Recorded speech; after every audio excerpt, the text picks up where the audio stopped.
of our preparation, right?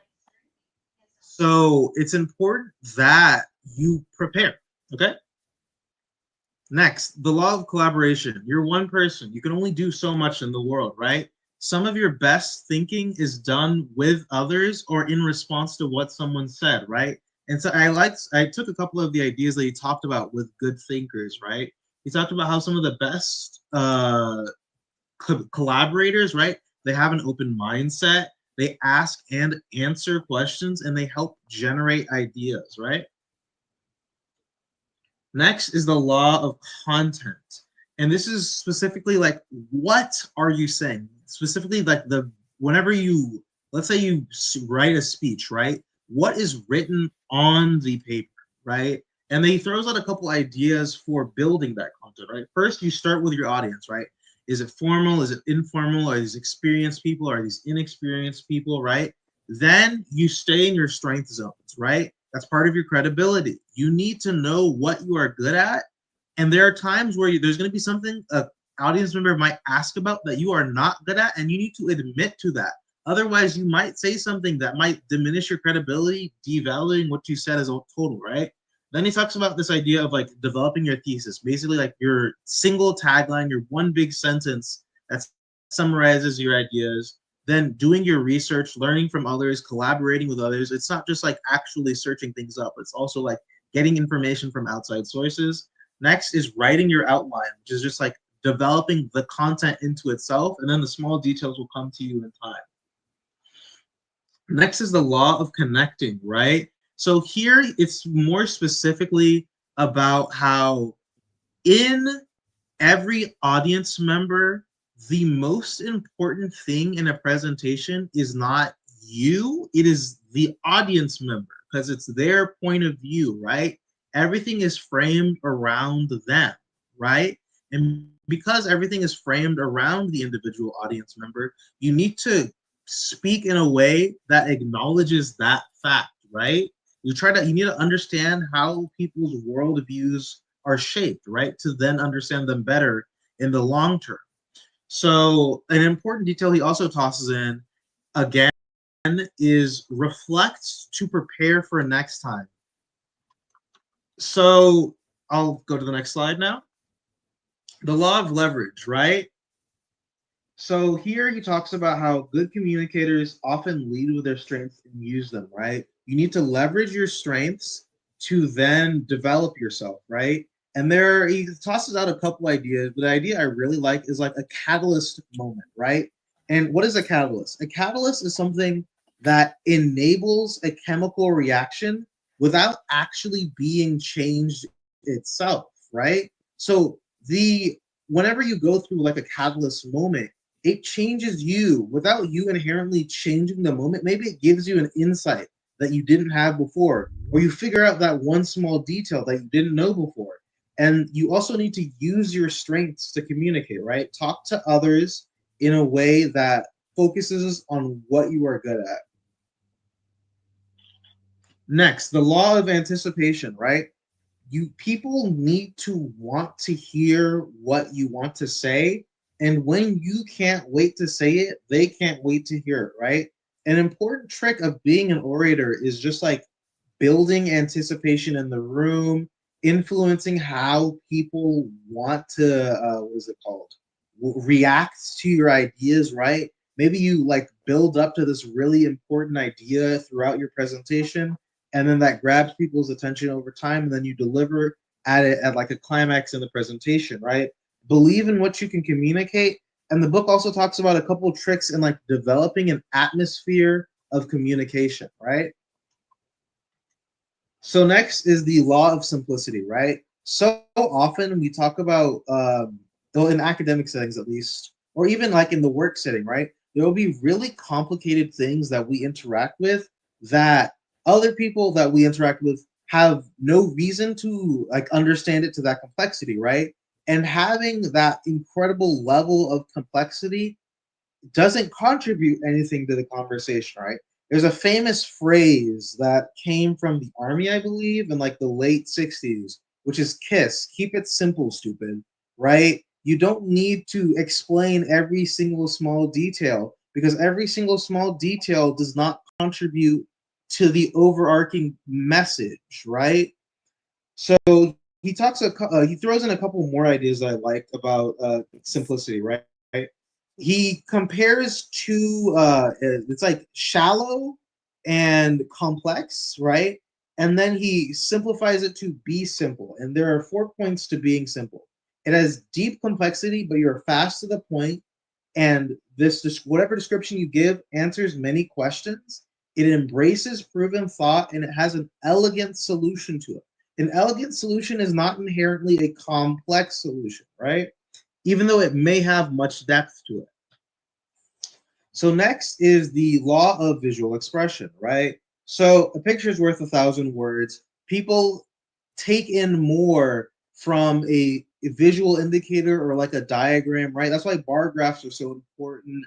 That's why Venn diagrams are so important. That's why images are so important in whatever presentation you do, because you can only convey so much through your words, right? But an image allows for a range of interpretation to what you're sending, and people may get a message from that even beyond what you had originally intended that may give them a deeper understanding themselves, right? So next is the law of storytelling. This ties back to the idea that all of the audience members in themselves live in their own world, right? When you tell stories, that allows people to relate to those stories, right? You want people to relate to what you're saying, right? And you can connect to individuals by telling stories in your presentations. And that's why so many of the books we read, and that's why so many of some of the books we read, right? They give a small story so often in it, because you may not relate to the entire story, but there may be a small detail that you relate to in the story. And because you relate to this small detail, you remember that story better in the long term. So next is the law of the thermostat, right? So the law of the thermostat is basically like reading the room, right? Sometimes the setting might be very formal, and then someone walks in with a very casual attitude that doesn't fit the setting, and that hurts their presentation. Or it might be the opposite. It might be very casual, but because the presenter is being so formal, it chokes the air in the room, right? Sometimes your jokes in a presentation that you have prepared don't fit the context. Sometimes you need to change your presentation on the fly because that's just not the temperature in the room, right? And then he talks about cold versus warm rooms, which is basically just formal versus informal. And he goes more in depth with that in the book. So next is the law of the change up, right? So basically, the idea of the change up is that when you present the same thing multiple times to different audiences, do not repeat yourself every single time.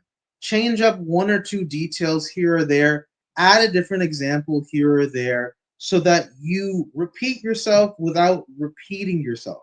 An idea they also toss in is this idea of like the pause. And basically, what the pause is like sometimes the audience might laugh to your joke, and you need to pause to give them time to laugh. Or sometimes you need to pause to give the audience time to react to like something heavy that you said, right?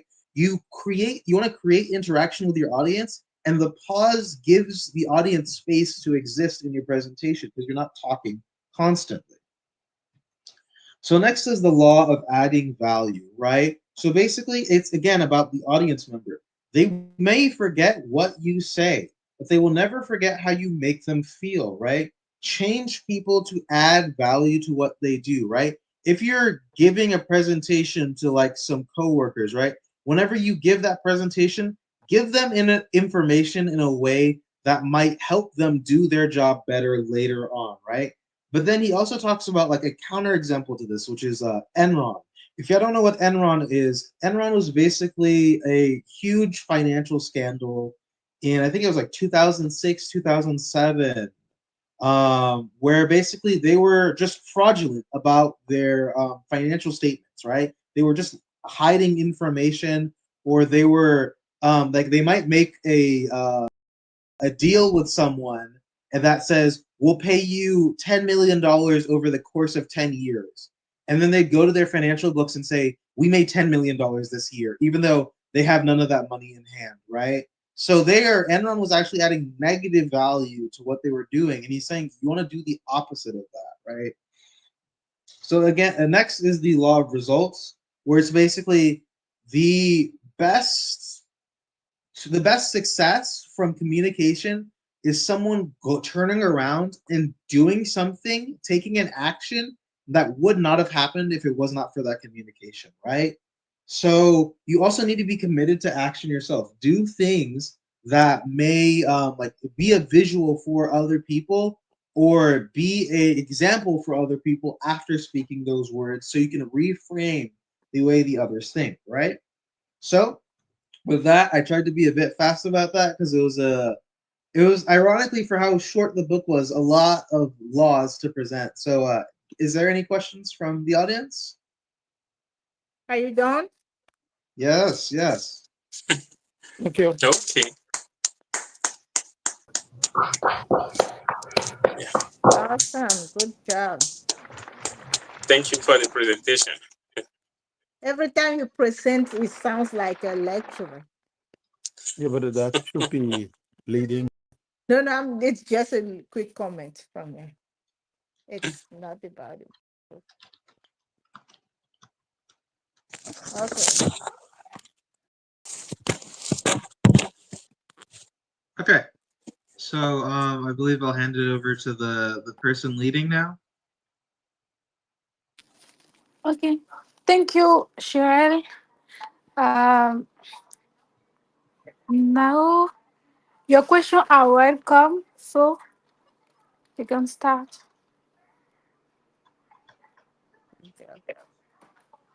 Does anyone in the audience have any questions for me, for anyone else?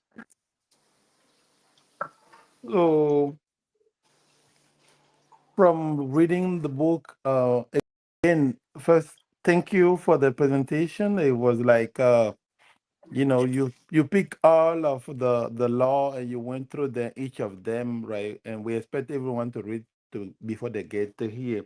But my question for you is, among the 16 law, if you had to pick two, which two are the more critical for you? If I had to pick two, I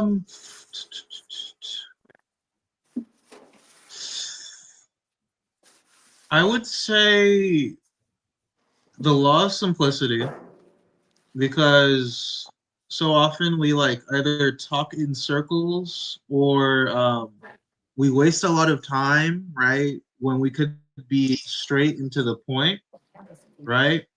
And then the law of results, right?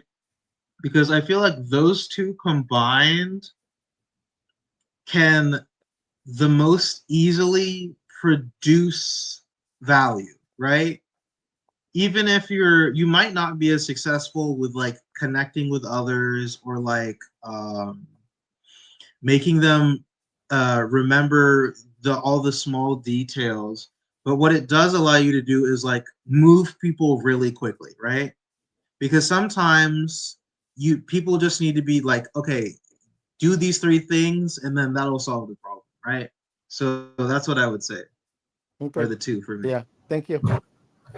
Thank you. I'm gonna go next. Go ahead, Dion. Okay, first I want to thank Shrell for the great presentation. And I'm gonna give my own answer to Dad's question. For two laws I would choose is the law of listening because I often listen a lot, and the law of simplicity because I like to get straight to the point when I talk. That is true. That is so true. Thank you, Bion. Uh-huh. Yeah. Simplicity. So that It's lost. a lot of learning, you say? No, the first one, Yeah. Listen. listening. Okay. Do you have listening? I'm trying to see The law of listening is a yes. The law of connecting. listening is a law. Connecting to the other. No Good. conviction. You I didn't have believe it. listening at as but it might be part of it somewhere. Preparation, collaboration, content, connecting, leverage, anticipation, simplicity, visual expression, storytelling, thermostat. change. Oh, okay. So beyond create the 17 law. Okay. Great. But no, that is important. It's more of like observation, I would say, Mm, if you want to describe a law of listening, right? Where it's yeah. like you see what others do to then do yourself. Great. Mm. Okay. Well, now my Let, question is the law of simplicity. That's a acronym you put there that say keep it simple, stupid. Is it part of the book or is just uh No, no, this is I added that. I because Kiss is a ironically a very simple way of explaining the law of simplicity, right? yeah, that was stupid. I I have problem with those words. So I want to see if It was used in the army, which is why because what would happen is that I think the context was like a soldier was trying to explain something to his commander, and he was going into all the details, and he was like, "Keep it simple, stupid." That's what he said, because the commander didn't need all that information. He just needed the overarching details so he knew what decision to make, right? Because the commander wasn't going to be interacting with those small things. okay.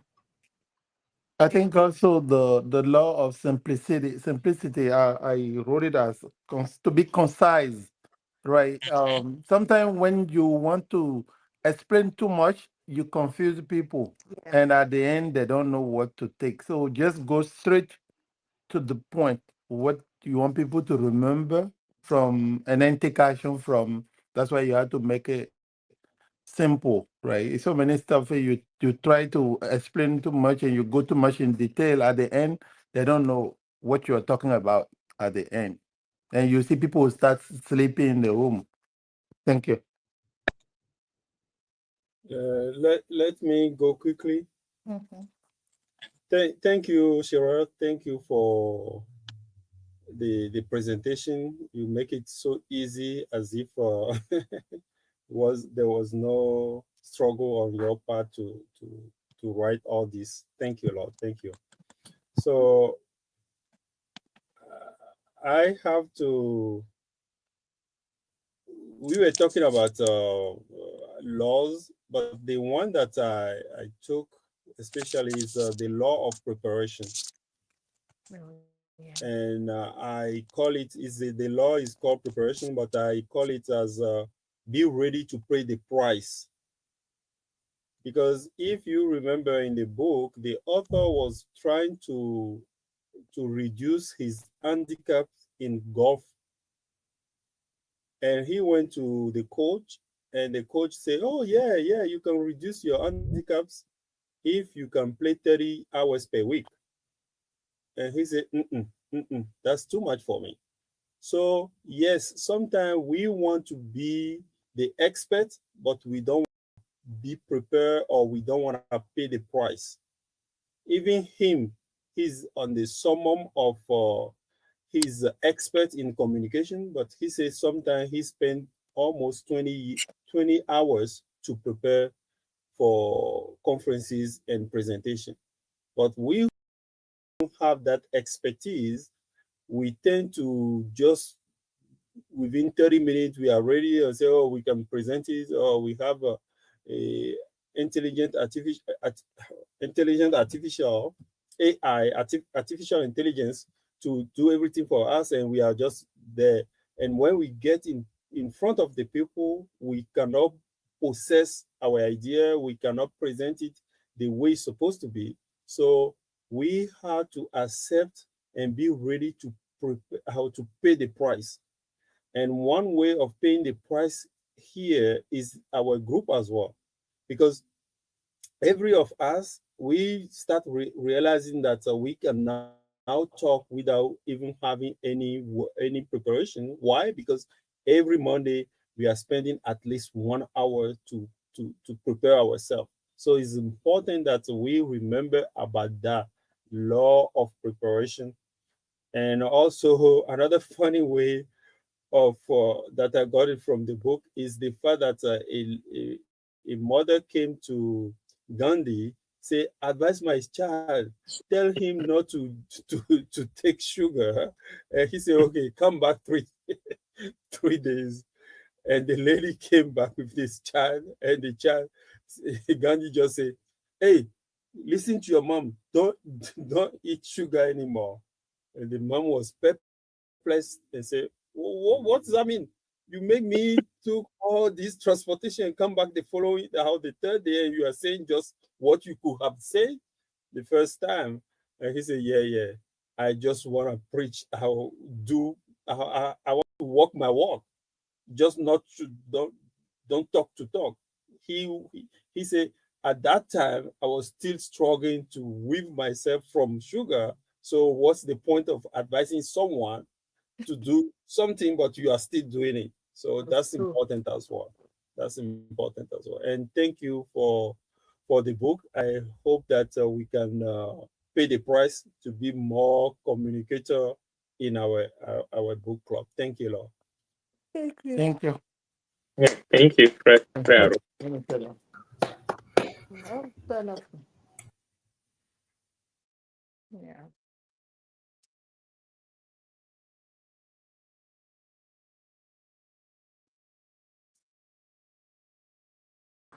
Yeah. Hello, guys. Can you hear me? Yes, we Yes. can. Okay. Let me put on my camera. So I'm not even. Can you see me? Yes, yeah, we can. Oh yeah. So I just wanna basically I just wanna say thank you. Um, you know, to Sharel for the for the great presentation. Great preparation. Great presentation. Nothing more to add. Just to say thank you. Thank you everyone for the book club and the great conversation. Thank you so much, guys. Yeah, that's all. Thank you. Thank you. Thank you too. Thank you. Okay, dokie. Can I go? Yes. All right. So, beside all And of yes, hey, Tataka, sorry to interrupt you. So I'm so sorry, Chriselle and myself. We are celebrating 2 years of marriage. So Oh, that's why we're in. congratulations. Yeah, Congratulations. so Don't be sorry. Be happy. so, Fred Thomas, you said little celebration. So we're trying to follow you guys. So Yeah. enjoy, Enjoy. enjoy. I hope Kuzan was around, but I don't know. Oh, Kuzo doesn't need to be there. It's your celebrations. You guys to enjoy. When I called them, Enjoy. they say, "Oh, they are sorry that they wanted to do on time to make it to the book club, but they are still, uh, uh, you know, outside." But I say, "Okay." As Fred Thomas just said, there's no apology for enjoyment. Yeah. Enjoy. Yeah. Enjoy. Enjoy yourself. Yeah. Thank you, sir. Thank you so much, guys. Thank you. Okay. So, for me, I like all of the laws you're talking about, especially the law of simplicity. Sometimes I get myself caught repeating the same thing or talking too long just to explain one thing. So, yeah, that's one thing I have to learn and make it simple, my conversation. So I like that law. I also like the law of anticipation, right? Sometimes when we have a speech to make, or when we have a meeting to lead, and you have all these executive people coming in, we are afraid, we let's say we feel like, oh, I'm afraid of making mistake or whatever. So, and that law of anticipation, it's saying that believe that you can do it, believe that you can communicate. So I like that one. a lot to really anticipate, anticipate and believe in our self, believing in our skills that we are able to do it. That's why we are at that level of leading and presenting and all doing that. So I like that as well. My one question I have for Shirel is the law of leverage. When you talk about catalysts, how um what will be the catalyst, like example, so I can understand that better. And thank you so much for the presentation as well. Sure, you did great. Yep. So, before she So answer, I think the question is for everyone, right? Yeah. So not single Yeah. out the presenter. Okay. How's the so leverage you law of leverage, yes. Okay, mm-hmm. catalyst. So Catalyst moment? Yeah. when they say catalyst moments, it there isn't like a specific like, oh, this is a catalyst moment. It's more like, okay, imagine you have a problem, right? And you're talking to someone and you've had this problem for a long time, and then you as you're talking to them, you figure out the solution to the problem, right? They didn't tell you what the solution to that problem was. You figured out the solution just by talking to them, right? Mm-hmm. Because I know for me personally, this happens quite often. Is like I'll be explaining a problem to someone at work, and then the moment I verbalize it, right, I'm like, oh, this conversation is moot. I figured out exactly what the issue was, right? Mm-hmm. But it's that from like a improving yourself as a orator's point of view, right? Where you figure out something that you were not explicitly told. You just pieced it together, right? That's what a catalyst moment is. There's no like particular moment that is like, oh, this is going to be a catalyst moment, right? Like you could be listening to the radio and you're driving and then you figure something out, right? But the important detail is that you didn't change the situation. Like you didn't do anything to what is it called? Figure it out randomly, right? There was no like Yes. activeness to it, right? You might be active in like talking to someone, but there was no information given to you. You figured it out yourself. That's what it means by catalyst. All right. Maybe I'll ask Nasif to elaborate on that when it comes to leverage in finance.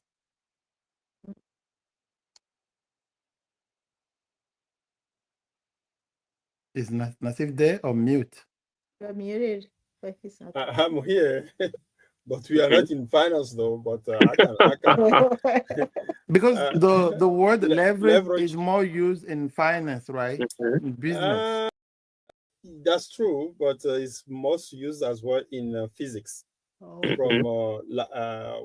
what his name? He said, if you give me, I know it's in French. Si vous me donnez If un you point give me a d'appui. lever, I can move the whole world. I Yes, forgot yes, who said the quote, but yes, I yes, know the yes, yes. I know it in French, but yeah. So definitely, I can explain a little bit in finance. Let's say that they normally talk about leverage when you are buying a house as a business. You have the house and it's $100,000, but with only 20,000 as the 20% of that price, you can control 100,000. So it means that the 20,000 is giving you leverage of controlling the whole 100,000. But as we could know, everything that is good has bad side. And the Mhm. bad side of it is that yes, you make maybe 10% of 100,000 is going to be 10,000. So you can tell yourself, oh, now with my 20,000, I'm making 10,000. So it's very, very good. So compared to that, it means that you are doing almost 50% of your first deposit. But the bad side of it is that if it goes down, is very, very hard to control because the leverage also leverage how many the bad side can affect you. If that same house go to maybe 50%, then the bank might call on you and say we had to foreclose on you. At that moment, you are losing your 20,000 and the bank is collecting the house. So yes, leverage is good in the business, but at the same time, it's a matter of risk. And there are other people like Ram, is that Dave Ramsey? Yeah, Dave Ramsey, who always advised against that because he was burnt by declaring, he was obliged to declare bankruptcy. So from that moment, he doesn't like leverage anymore. He said, you have to have the money before you go and get that. Don't go and use credit to buy stuff, but trying to be aware of that. So I don't know if is what Fred Thomas want to hear, but I feel like if he wants more questions, he can ask.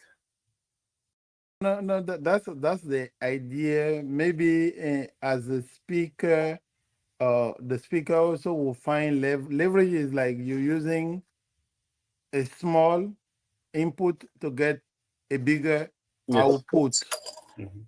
right? Like what a skill or what talent or whatever do you have at that moment that you can, you know, like maybe like in high school, you see a teacher in the afternoon, people already ate lunch and they're right there sleepy. Or the first year of university, Tuesday, you ate beans at the restaurant. And in the classroom, everyone, you see people are just halfway in, and you see the professor, we want to say, will say like a joke. Everyone will wake up, right? Mhm. Just to keep their attention for the next 30 minutes, and they'll be awake. And some of them don't even know what was said, and they're awake and now they're listening. So you have to find a way to use any tool that can help you to keep, because the goal of communication, you want people to be engaged with you, right? Because you can read Mhm. also the room, the temperature in the room to know people are following you. If it's boring, people won't listen to you. They might go to their cell phone. Like today is cell phone thing, right? They'll go to your cell phone. Before, people will sleep in the room with you, even though they pay. So you have to find like means of leverage to in any aspect of life, right? Like Nasif just say, maybe the Chinese, the Vietnamese community, they don't keep the money at the bank. They keep it at home in the fridge and stuff. So if you know how to leverage, you might talk to someone to say, hey, you give me this, I'll pay you 2% at the end of the year instead of keeping at home. But at the same time, you know, okay, you have a bigger deal out and you take Mhm. that money and you be the one to buy big stuff. But the money really don't belong to you. You just Mhm. the middleman, and then you pay them back. And but like you just say, also you have to be careful to not take too much. If you have too many leverage and 1, 2, 3 fail at the same time, you might be in trouble. But coming back to share presentation is look at yourself, look in the room. Maybe you have a personal story that you're gonna tell. It will people up. It will fit in for them. So that's what you have to figure out how to leverage. Other than that, by yourself, it takes a long time to get where you want to get. But if you find opportunity to amplify, you get quicker to the goal. Yeah. Thank you. Yeah. Thank you. Yeah, thank you very much. Yes, I may also chip in very quickly. Okay. Uh, Thank you, Shirel, for your wonderful presentation. I love it, how easy and quick you make it, and then use it, the way you use the power of simplicity to make it, to keep it simple. And Tata Korom was Yeah, the law asking, of simplicity. yeah, keep it simple and stupid. That is expression that is used often. It's not that the word stupid makes it bad, but it is an expression. And as you Yeah. said, it originated from the military, and people use it in politics, in especially in science. You have to keep it simple. And Einstein said that everything has to be kept as simple as possible, but not simpler. Okay, so thank you for that. And unlike Tata Column was also saying that she feel like it is a lecture. I feel like the domination, your voice. Yes, she has a point. That you sound like a professor, Yeah. actually. Yeah, which is good. Is really good. Your voice projects really well, and you feel in control. That is really good. Please keep it up. Now coming to the book, I felt the guy rewrote the book, and the newer version has deep naming of the laws, because when you mention the law of leverage, the law of thermostat and so on, I didn't, even though I read the whole book, I didn't, but I did get it. And it's just that he, maybe the newer version is changed the law or the naming of the laws a little bit, and maybe I got lost.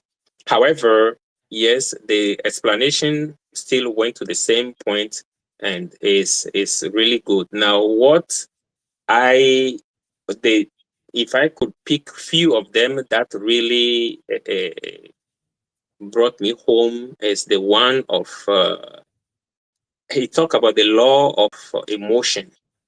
Okay, and then you should feel the emotion of the room, and then try to adapt yourself to it, because people remember how they feel rather than what you say. What you said during your presentation do not often stay, but if you make people feel somehow when you are talking, that feeling remains. That is why good, you know, presentators use many stories. Storytellers, sometimes they make jokes, sometimes they try to put some sketch into whatever they are doing to make people feel different, and then express the message, or uh, carry the message forward through the feeling. And the other one that he said that was the one of the laws that I really like, when he said that the law of emotion. And the other one is to adapt to the audience as you are doing things, presenting things. If you see that it is not going as planned, if people are not reacting positively to it, readapt and change to it as quick as possible.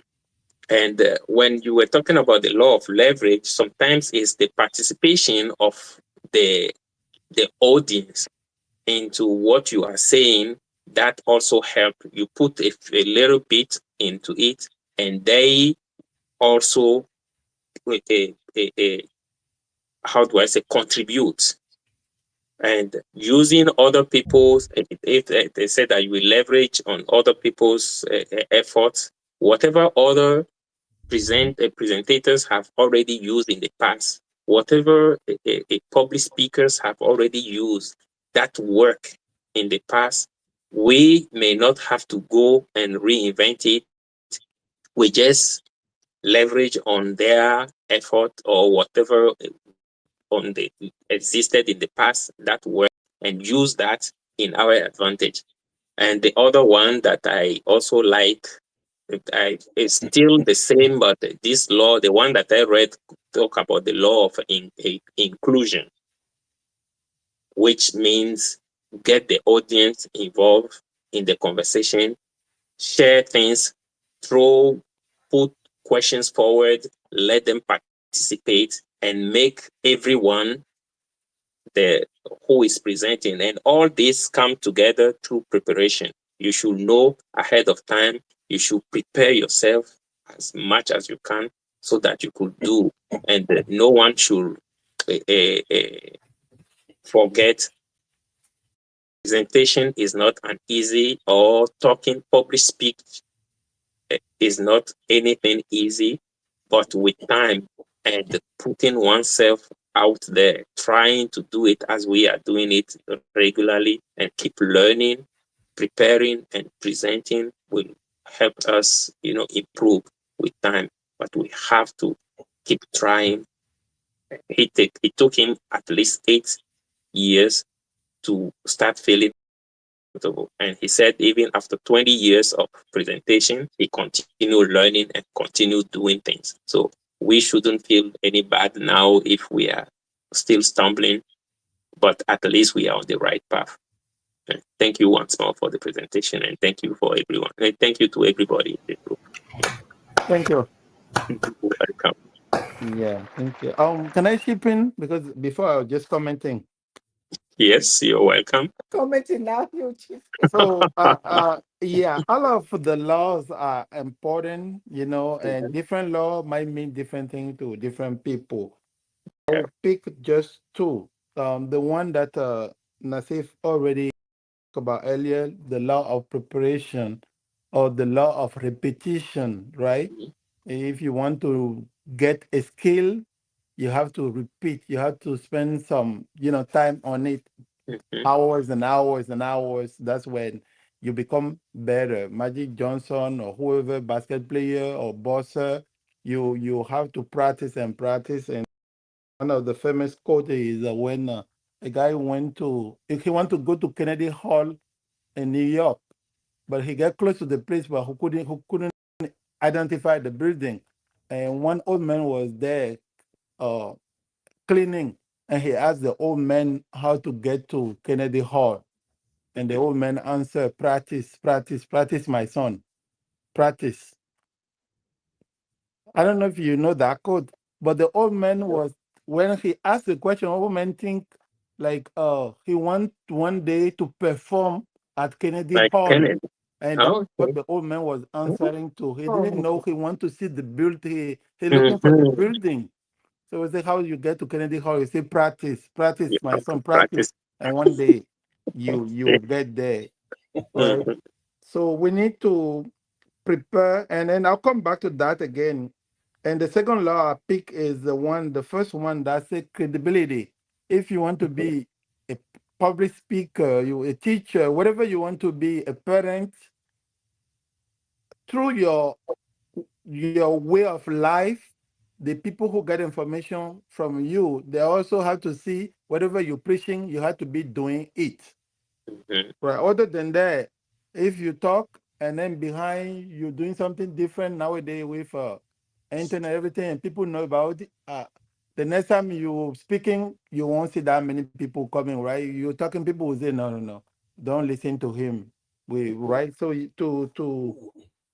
to keep it real, you have to do what you're preaching, and people will know he's reliable. What he say, when we follow, it's true, it's worth, is what he's doing. As the best of our knowledge, he's doing the same thing. That there have to be, other than that, if you're not credible, people won't, even if you're writing a book, people won't listen. Now I'm coming back to the one for the law of preparation. And I want to put out a challenge. Just want you guys to think about it, and maybe in 1 week or two, we can talk through it. The Um, preparation. yeah, the law. I want to make an offer to the group. The offer is this. So far, one person prepared for a presentation, right? And from my observation, the person who prepared for the book, the presentator of the day, he has more knowledge than all of the other people, because you spend more time to look through, to find, to put the slide together, to get inside, but you have more information on that book than many of the older book, the one you present. So I would like to say, can we at some time later challenge ourselves to say, for every book, we're all gonna prepare for presentation. We already have one main person to be the presenter, but we'll have everyone prepare for it, to have it as a slide, and then maybe after the main one and the question, we might give like 5 to 8 minutes to the person who we're gonna select randomly on that day to listen. I say You it's know, an offer. You Because you want to you want to Of us. you want to put soy in the Gary here now. See how I'm laughing? That's so laughing as well. so I because like of the idea. because we are better and Yeah. better, Mm-hmm. and we have to leverage. Leverage is we already here. You read Mm-hmm. the book already, and you Mm-hmm. hear and someone gonna present. Now the additional effort we it's just an offer. You can Mm-hmm. say no, but think about it. If we know we all will be at the same level as the presenter, Mm-hmm. and we'll have like an upgrade because we need to leverage this moment, right? Okay. And Shirek has more information because he spent time and he look at this and that. And might not be at the same level as him, even though we are from the same club. What to do to be at that same level or close to him is to say, hey, somewhere 9:45, we'll randomly select one person to spend 8 minutes to do. After the question, all of that, that person will go in again and give us his or her version of the book. So it will help us to practice and to become strong and stronger than we are right now. This club changed a lot my life, right? For good, for confidence, for so many things. And I want more from it. Who wants more?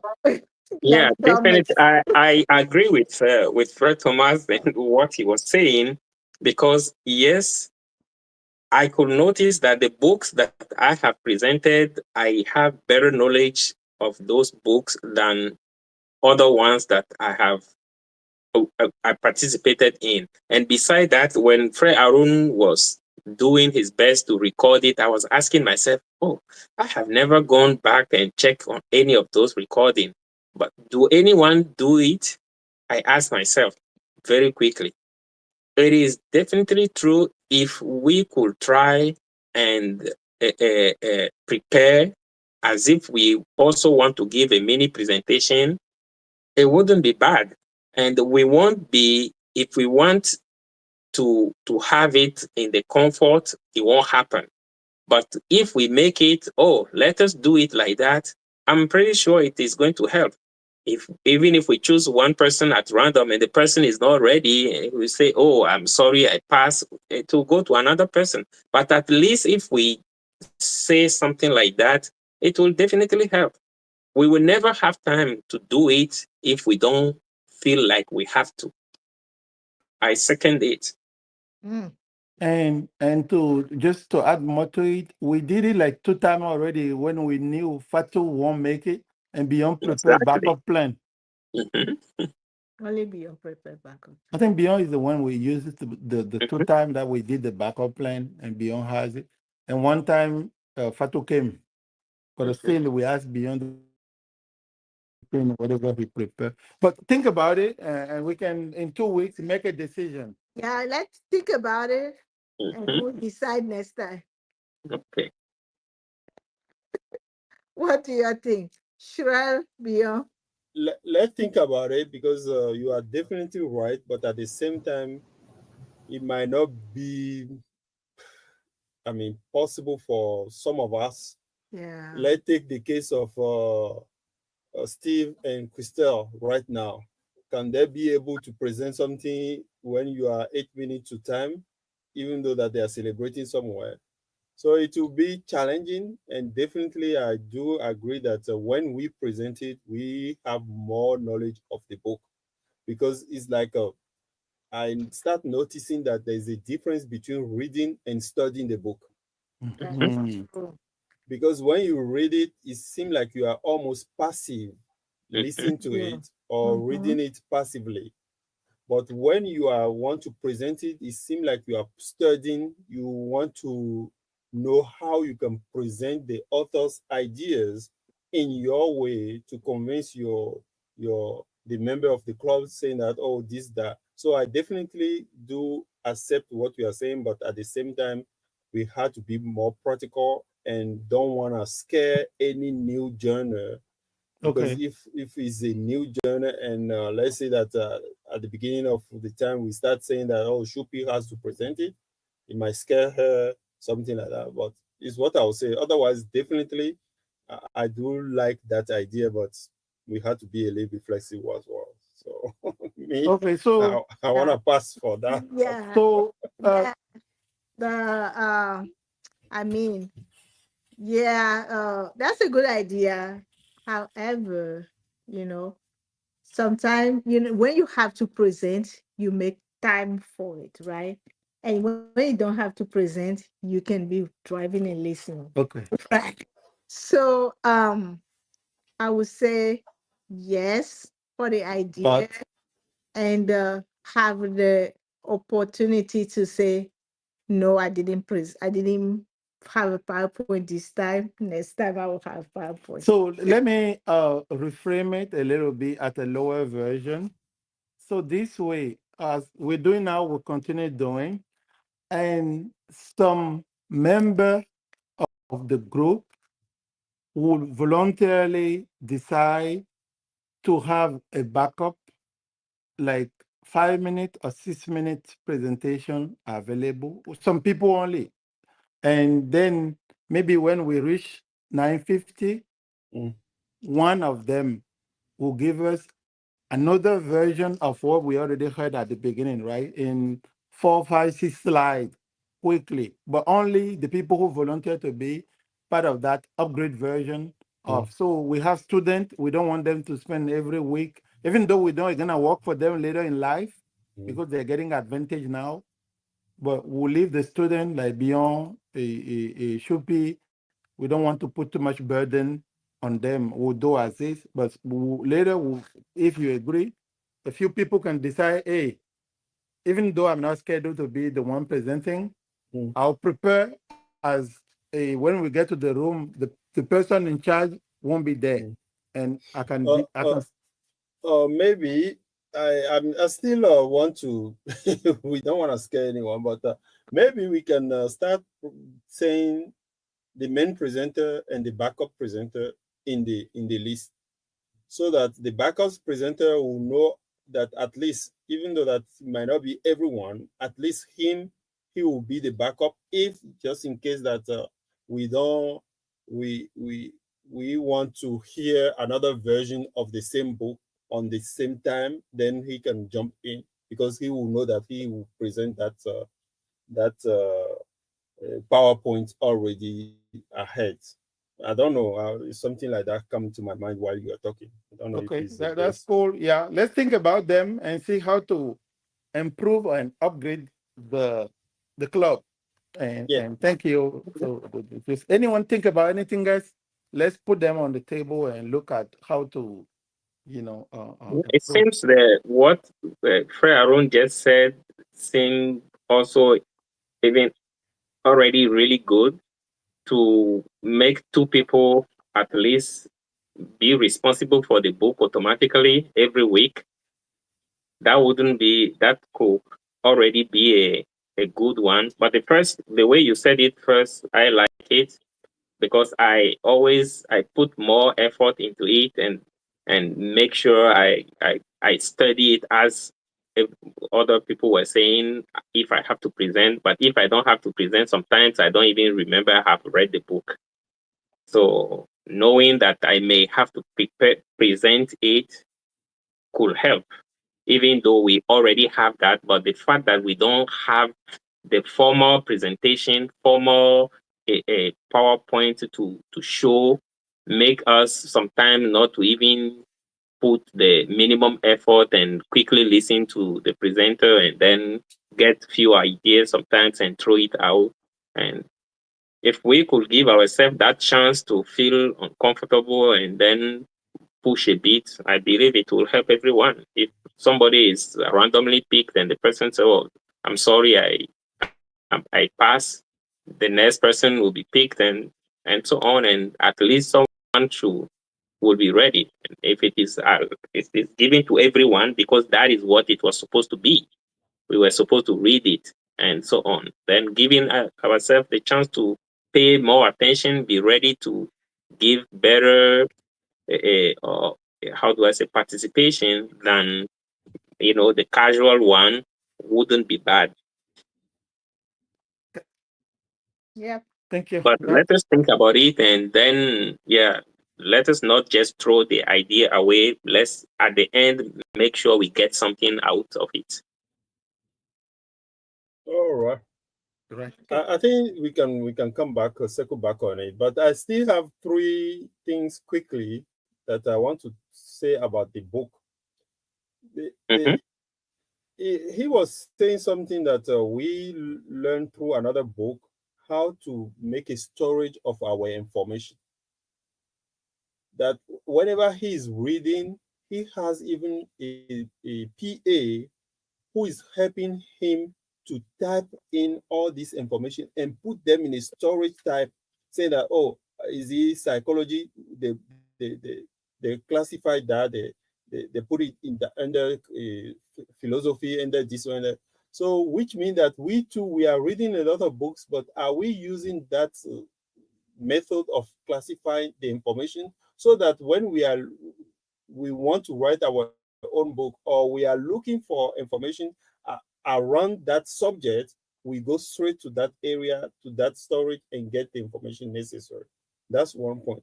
The second point as well is the fact that he's old guy, 75 years old, but he's still reading the current books, because he cites atomic James atomic Harvey. habit from James Clear, and I say, oh, this guy is still, relevant. He's still reading new books, so it's very, very important. And the third area that I want to talk, and we are not doing it as well, is the collaboration. He said the collaboration make things quicker. If he has to redo it, he will invite people to collaborate into his writing, because he at the beginning he was thinking that all his writing has to belong to him, but now he realized that the writing can come from a group, even though that you want to claim the authorship of that writing. So the collaboration, we are not doing it. The storage, I don't know if people are doing it. I'm not doing it, but it's very important. Thank you. Thank you. Yeah. Thank you.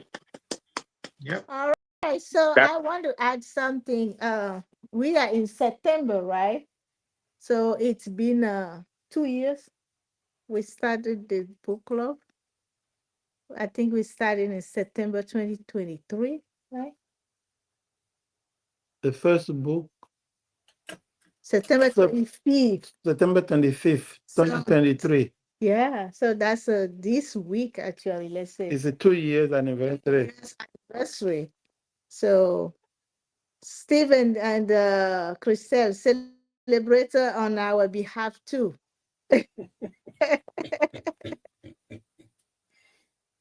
Hello, Oh, everyone. I'm okay. I'm just Mm. enjoying the moment. Thank Enjoy. you for this conversation. Yeah, I was just saying celebrate our 2 years of book club too. Absolutely. yeah, this is book 104. 104. Oh yeah. What So we was that? never miss any. At least Oh, one time a week, we have the club. Even if it was holiday, we move around holidays, and we are 52 times 2, make 104. mm-hmm. So Thank congratulations you to so much. everyone. Yeah. Appreciate it. Congratulations. And I believe this club has changed uh our lives financially, uh intellectually, uh, uh in every aspect of that. Emotionally. Yeah, emotionally. Yes, yeah. So thank you guys. Thank you for Yeah, thank you. sharing and coming in here every Monday too. Thank you for Wabi Sabi. Thank you for how you call it? Hi, Ikigai. hi, hi, Ikigai. hi, Garlic, Which one is that? hi, The Garlic, one from the Danish? Thank you, Danish. guys. Yeah, Thank you, no, guys. the Danish, hi, Garlic. The way you pronounce it look like you pronounce it like Danish. No, The one this one, yeah, it's the little book Heige. of Heidi. Yeah, We learned so many stuff. high garlic moment. So we have our. Okay, Nduka, congratulations to everyone, everyone, and looking forward for opportunity to upgrade the club. Definitely. Yeah. And maybe later also, Nasif, I know you shared the recording. We need to have it sometime, maybe when we are driving in our car, inside, playing someone else YouTube. We can play our own YouTube now, right? We have enough Yeah, it's recording. what I want to ask everyone in the club to go and subscribe to that channel, so that Okay. anytime that we how it's been deposited, you guys will be informed. Otherwise, it's been available and it's been there, which is very important, just in case that we want to go and relive any book that we say, oh, this book we want to relive it. We just go and listen to that 1 hour